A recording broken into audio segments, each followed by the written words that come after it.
everyone, it's Anna here, and today I will show you how to make a layout with hand-painted flowers. I was inspired by those flowers from the Pinterest Studio Escape the Ordinary collection, and I'm going to paint similar flowers, fussy cut them and use them on my page with those cute pictures of my daughter.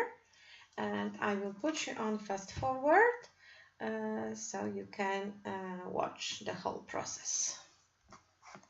I am back with the voiceover for this video. First, I am sketching similar flowers, just very basic shapes. The one looking like tulips, flowers looking like bluebells, and this really whimsical shape of ruffled oval. I am not sure if I can say it ruffled, but you know, nothing really complicated.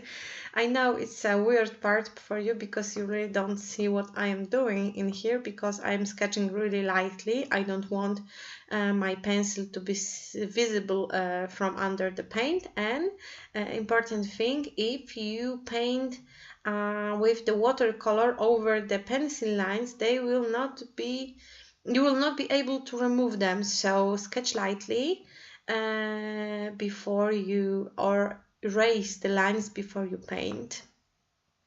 Now all my flowers are sketched. I also added few leaves and leaf branches, and now I am just using watercolors to fill the shapes. As you can see, really nothing complicated, no shading, no nothing, just filling the shape of the flower with color. Some of the flowers are in one color, but some of them has two tones.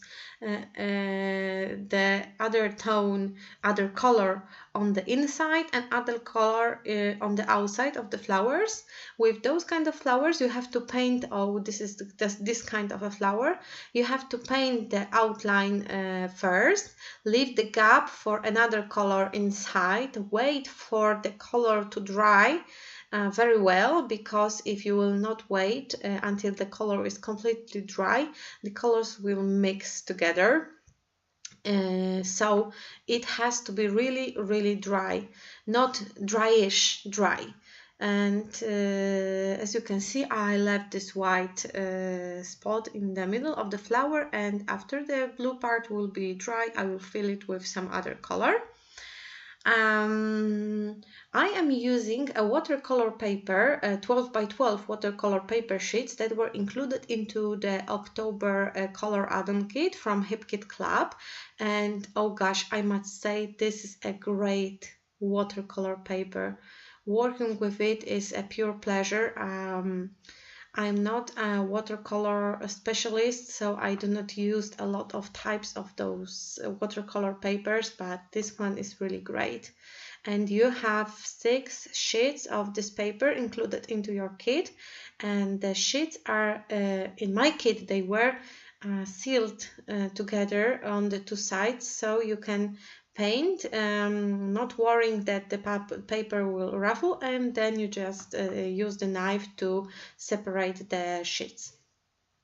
After my basic shapes were ready, I am adding stems and leaves. I am using black color and the same brush I use to paint the flowers.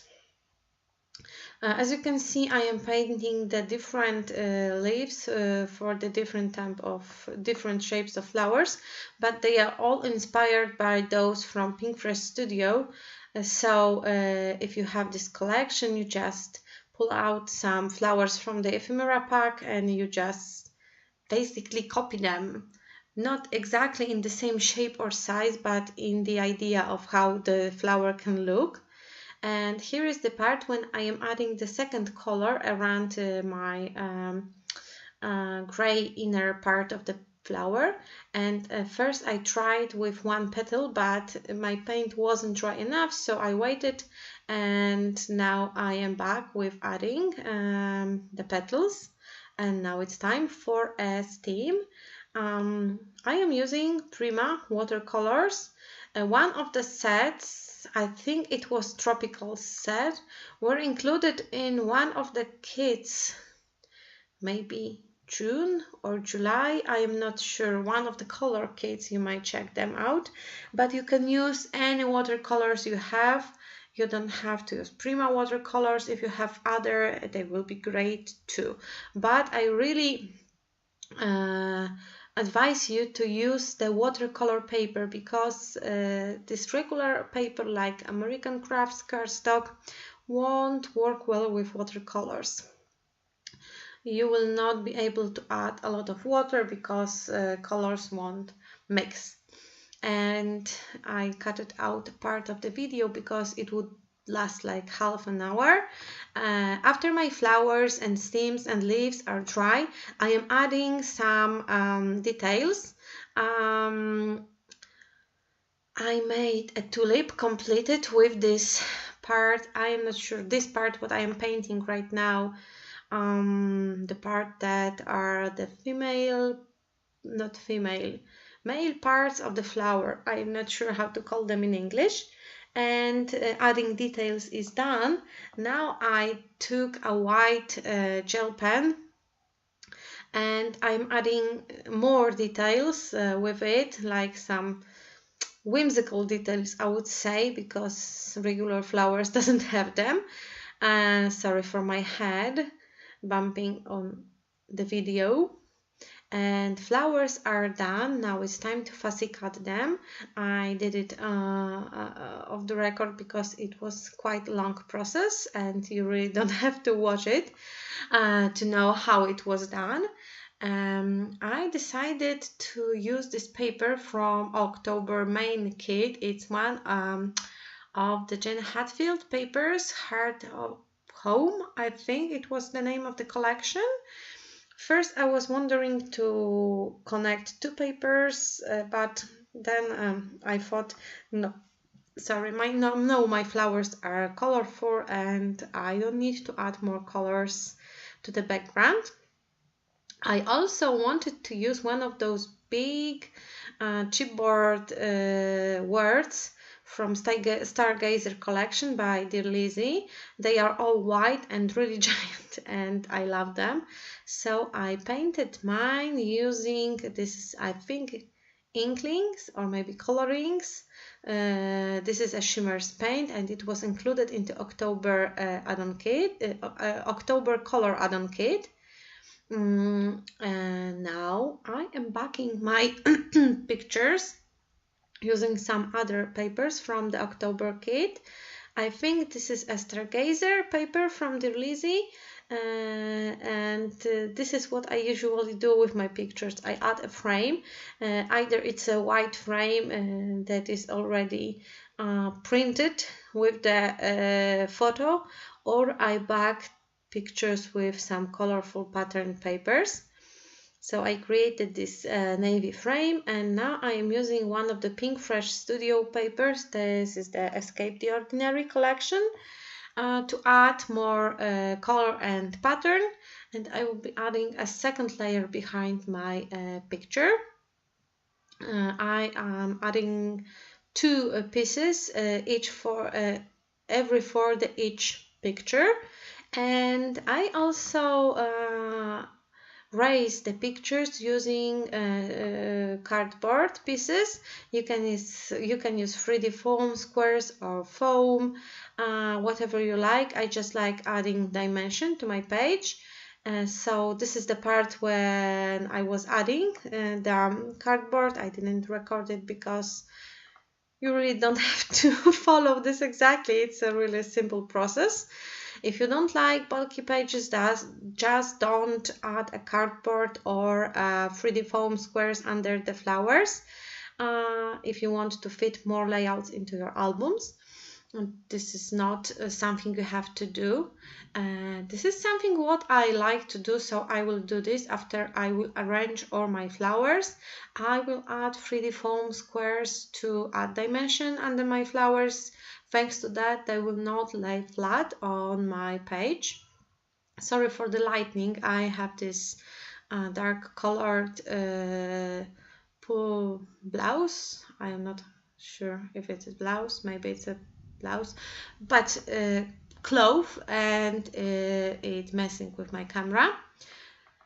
So this is the part when I was adding the 3D foam squares, and now all my paper, all my flowers are glued down using either the glue or the foam squares. And now it's time to add a title. I know I added this big memories inscription, but it's not a title, it's just like an embellishment, because I really love those pictures. This is Maya, my younger daughter, after one of her naps. She was really cutie pie after that, because she was smiling, all relaxed. You know, sometimes kids are waking up from the naps all angry and crying, and you know, I hate the world, but she was this kind of a napper that woke up very happy and relaxed. And one day I took a camera and took a few pictures of her. So I'm adding after nap good mood title. I am using two alpha sets. The golden one stickers are included into the embellishment kit, and the navy ones are the exclusive alpha stickers created by HipKit Club, and they were included in the main kit. I also added this nice cute moon and some other stickers and hearts and cardboard stickers from Pinkfresh Studio Escape the Ordinary collection. All the stuff is included in the October kit. I was just picking random stuff that matched my picture. I also decided to use those mini stars. They were from ephemera set, and I added them all over my page.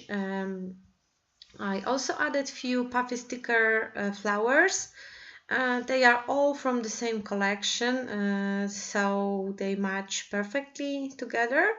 And I used 3D foam squares under my tiny stars to add dimension once again. Yes, I know it's getting boring with me, but what can I do with this? I just love dimension, and I think the pictures of the layouts look really great when you use 3D foam squares, because it creates shadows and depth and stuff like that. And now it's time for the final step. I am using I think it's old yellow color. It was also included into the color kit. It's inklings from Shimmers, and I'm just splashing with it all over my page. It has this beautiful golden, yellow golden color, and my page is done. Here are a few close-ups, and I am really happy how those flowers turned out, and I think it's a great way to stretch your kids or every collection with flowers, just to mimic the flowers by your own, especially when they have those very simple shapes like the flowers from Pinkfresh Studio. That's all for today. Thank you for watching, and I hope to see you soon on some next video. Bye bye!